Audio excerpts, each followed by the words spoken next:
Pakalbėkime apie maistą. Ryškėja mums ruošiami mitybos planai.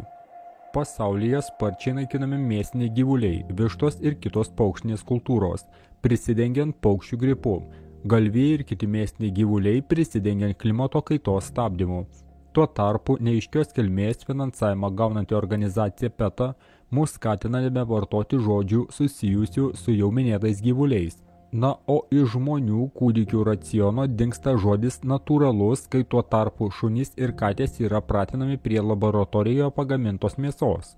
Neseniai teko pastebėti mano mylimų draugų delfinių straipsnį, kurio antraštė "Ruoškitės keisti mitybos įpročius, ES patvirtino naują maisto produktą". Ilga istorija trumpai jame rašoma, kaip ES patvirtino vabzdžius kaip tinkamą maisto produktą Europos šalims vartoti. Šis straipsnis man iš karto priminė eilę kitų pastaruoju metu matytų straipsnių, kurie susiję su maisto tema, pasidalinsiu jais su jumis. Šiuo metu be COVID pasaulyje siautėja ir paukščių gripas, ko pasėkoje kai kuriuose šalyse yra masiškai naikinami viščiukai, kalakutai, žąsys. Gaila, norisi surasti kitą išeitį. Kai pagalvoju, juk labai padeda kaukės. Kodėl nepabandžius pasiūlyti 3 sluoksnių daug kartinių vištoms ir kalakutams? Tuo tarpu organizacija PETA užuot reagavusi į šias masinės skerdynės paskelbė, kad žmonių vadinti kiaulėmis ir gaidžiais negalima. Juk taip įžeidžiame gyvūnėlių orumą ir skatiname rušizmą. Negana to, kad masiškai žudomi viščiukai, tai dar ir Naujoji Zelandija išsikėlė tikslą smarkiai sumažinti šalyje auginamų galvijų kiekį. Taip siekiama kovoti su klimato kaita. Krenta karvutės, vištutės. Paguodžia tai, kad PETA rūpinasi, jog smėrtin gyvuliai iškeliautų oriai. Iškyla dilema, o kaip ten su pienu? Čia palikime karvutę savo oriai kristi ir pereikime prie žmonių, o dar tiksliau mamų. Žiniasklaidos gandai kelia klausimą, ar derėtų motinos pieną ir kūdikio maitinimo procesą mamos pienu vadinti natūraliu. Vienintelė pagrindinė priežasčių šio klausimo yra ta, kad mamos maitinančios savo pienu yra labiau linkusios nesivakcinuoti, mat vakcinos siejamos su nenatūralumu. Kol mamos tiesiog, bet nenatūraliai maitina, ateina liūdnas metas ir kitiems mūsų draugužiams, naminiams gyvūnėliams. Jau kyla diskusijos, ar verta naminius gyvūnus pradėti maitinti laboratorijoje užaugintą mėsą. Na, jeigu žmonėms teks veržtis diržus ir pradėti misti vabzdžiais, tai negalima pamiršti ir šuniukų bei kačiukų. Tiesa, kai vyksta tokia įnirtinga kova su daugintojais, tai galime būti ramūs. Ateityje naminių gyvūnėlių kiekis turėtų ir taip smarkiai sumažėti. Pabaigai priminsiu, kad mūsų motulė Žemė turi supermeną, superherojų Billą Gatesą. Ir atskleisiu jums porą įdomių faktų, kurių gal dar nebūsite girdėję.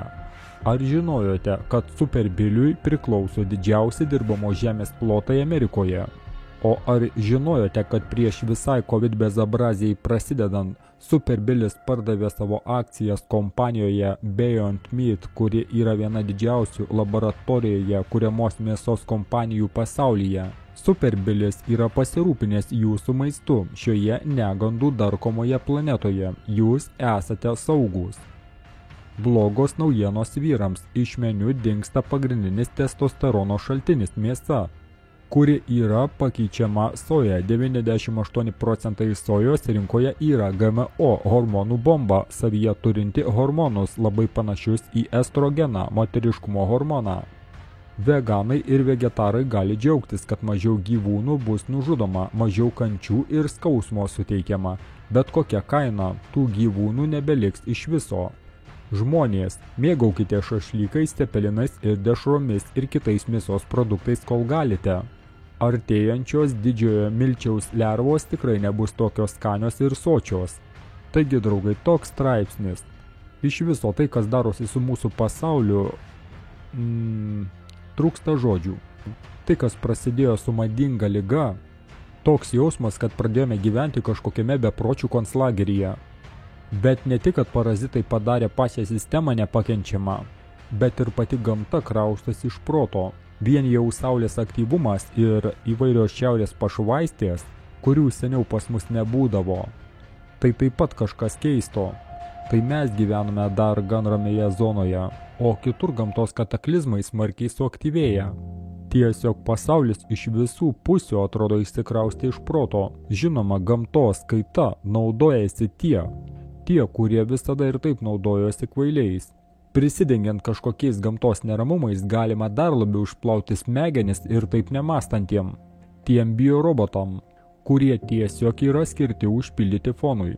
Deja, taip yra ir bandyti juos, kaip ten sakoma, pažadinti, tai tarsi savo nertis virvę ant kaklo. Todėl tuo nebeužsiimu. Geriau tokius biozombius ignoruoti.